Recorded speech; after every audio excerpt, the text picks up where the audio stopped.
திருச்சிற்றம்பலம். தில்லையம்பலம்.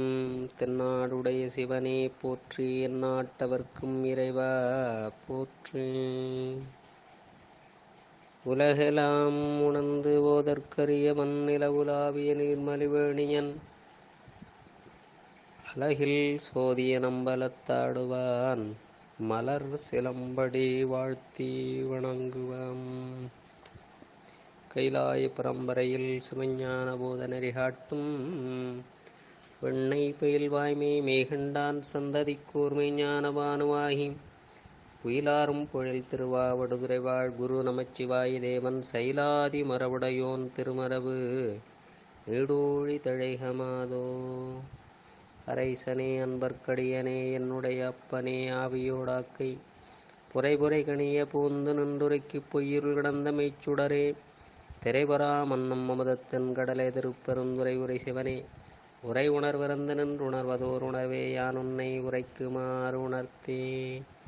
கல்லால் நிழல் மலைவில்லார் அருளிய பொல்லார் இணைமலர் நல்லார் புனைவரே நற்குஞ்சரக்கன்று நன்னிற்கலை ஞானம் கற்கும் சரக்கன்றுகான். திருச்சிற்றம்பலம். எல்லாமல்ல ஆடல் வல்லான் திருவருளும் குருவருளும் முன்னின்றருள் செய்ய அடியேனை சென்னரில் ஆட்படுத்தி ஆசிரியர் பெருமக்களுடைய திருவிடை தாமலுக்கு வந்தற்கான வணக்கங்களை தெரிவித்துக் கொண்டு இசைஞானியார் குழுமத்தில் உள்ள அனைத்து அடியார்வர் மக்களுடைய திருவிடை தாமலுக்கு அடியேனுடைய வணக்கங்களை உரித்தாக்கி கொண்டு உமாபதி சிவனார் இயற்றிய போற்றி பகருடைய நூலினை தொடர்ந்து சிந்தித்து வருகின்ற வேளையிலே நேற்று 14வது கண்ணியை சிந்தித்தோம். இன்று 15வது கண்ணி.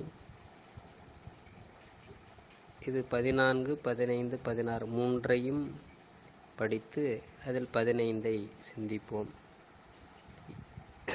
நாட்டுகின்ற எப்பிறப்பும் முர்ச்சை இருவினையால் நிச்சயித்து பொற்புடைய தந்தை தாய் போகத்துள் கற்பமாய் புல்லிற்பணி போல் புகுந்திவலைக்கு உட்படுங்கால் புல்லில் பணி போல் புகும் திவலைக்கு உட்படுங்கால் எல்லைப்படா உதரத்து எண்டிய தீ பல்வகையால் அங்கே கிடந்த அனாதி உயிர்த்தம் பசியால் எங்கேனுமாக எடுக்கும் என. இதிலே 15வது கண்ணி கற்பமாய் புல்லில் பனிபோல் புகும் திவலைக்கு உட்படுங்கால் எல்லைப்படா உதரத்து எண்டிய தீ. எந்த பிறப்பிலும் முன் செய்த இருவினைகளால் இந்த நேற்றே சிந்தித்திருந்தோம். 4 வகை தோற்றம், 7 வகை பிறப்பு, 84 100,000 பிறப்பு வகைகள் எல்லாம் இருவினைக்கு ஏற்ப தோற்றுவிக்க அழகுடைய தந்தையும் தாயும் அவர்கள் ஒருவரோடு ஒருவர் கூடுகின்ற காலத்து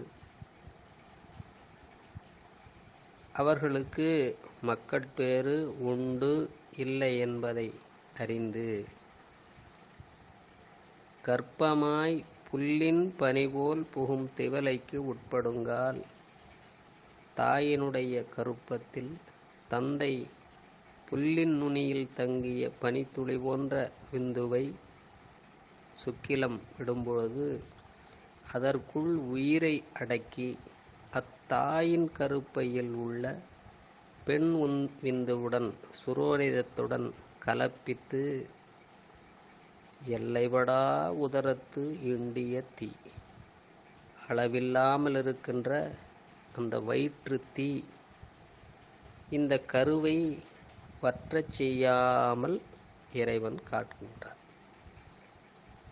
அவனுடைய கருணையை இந்த ஆணவ மலத்தை தேவிப்பதற்காக செய்கின்ற கருணை இத்துணை பிறப்புகளை மீள மீள கொடுத்து பயிற்றுவிக்கின்றான். அவனுடைய கருணை என்னவென்று சொல்வது?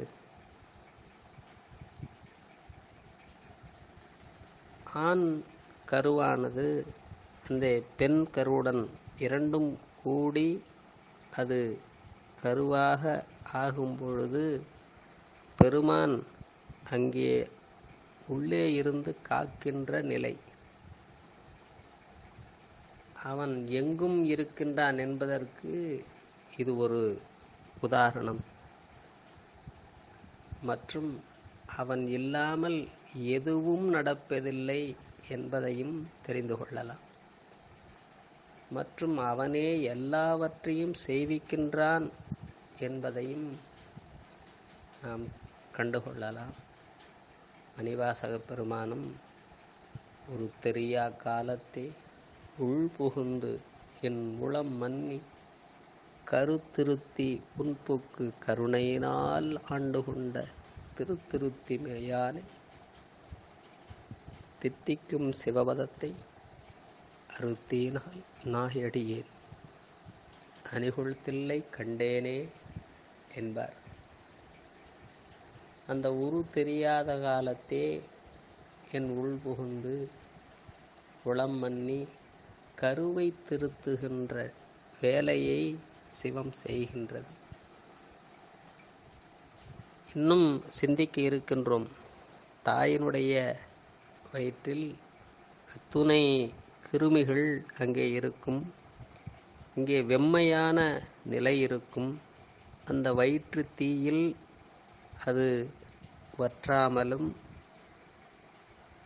வேறு வகையால் அது அழிந்து போகாமலும் அக்கருவை சிவம் காக்கின்றது.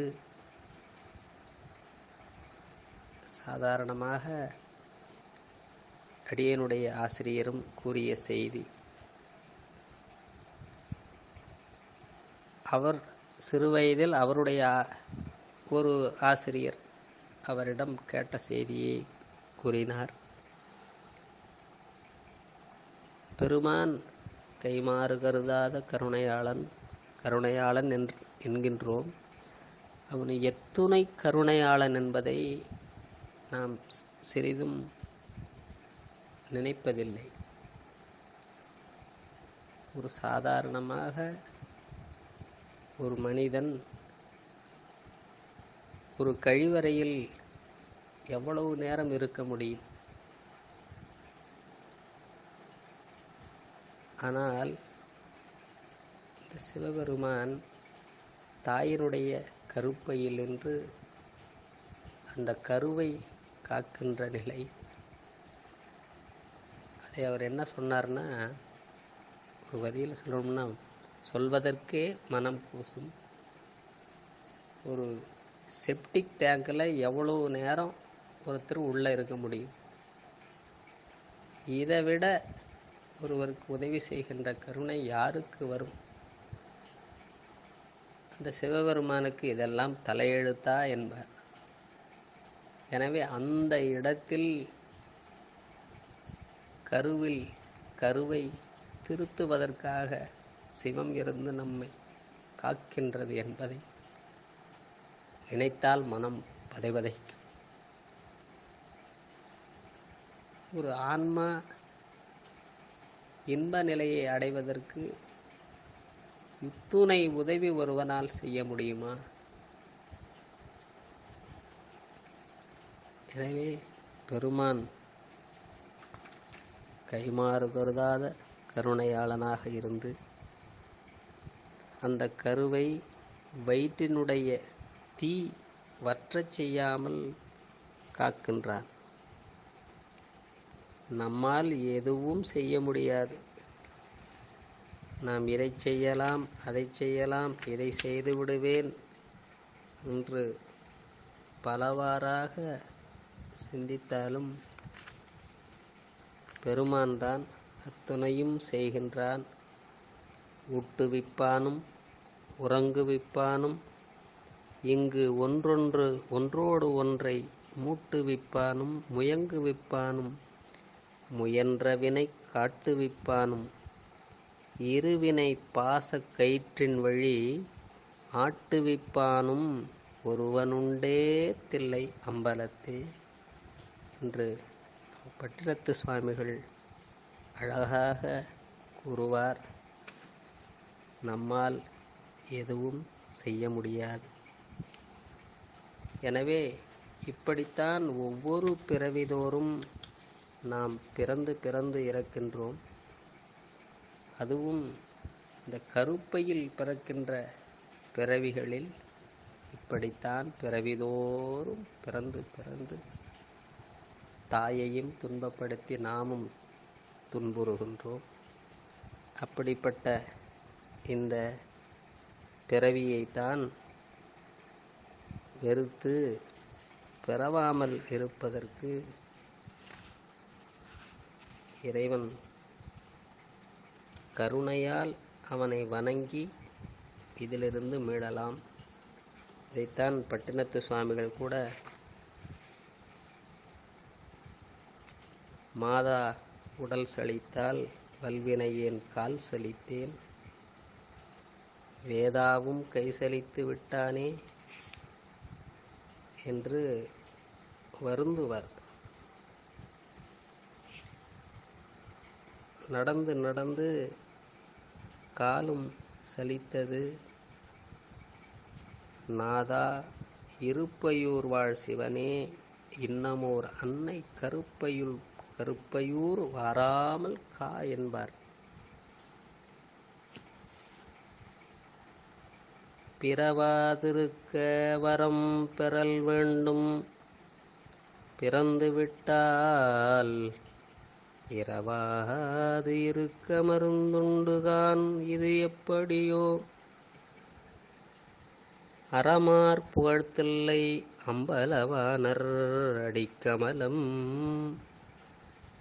மறவாதிருமனமே அது காணும் அதுகான் மருந்துணக்கே என்று அருமையான பாடல். எனவே நாளும் பெருமானை அன்போடு வழிபாடு செய்து பெருமானுடைய கருணையால் பூவும் நீரும் கொண்டு அவனை உண்மையான அன்போடு வழிபாடு செய்கின்ற அந்த நிலையை நாம் எல்லோரும் எய்தி அவனுடைய திருவடி நிழலில் அன்போடு இருப்போம். எனவே அடுத்த கண்ணியை அடுத்த வகுப்பிலே சிந்திப்போம். திருச்சிற்றம்பலம். என்றும் இன்பம் பெருங்கு வேள்வினால் உண்டு ஆதலித்து உள்ளமும் ஓங்கிட மன்றுளார் அடியார் அவர் வான் புகழ் நின்றதெங்கும் நிலவி உலகெலாம் வான்முகில் வழாது பெய்க மலிவளம் சுரக்க மன்னன் பொன்முறை அரசு செய்க குறைவிலாது உயிர்கள் வாழ்க நான்மறை அறங்கள் ஓங்க நற்றமம் வேள்வி மல்க மேன்மைகுள் செய்வ நீதி விளங்குக உலகமெல்லாம். திருநாடுடைய சிவனே போற்றி, எந்நாட்டவர்க்கும் இறைவா போற்றி. திருச்சிற்றம்பலம்.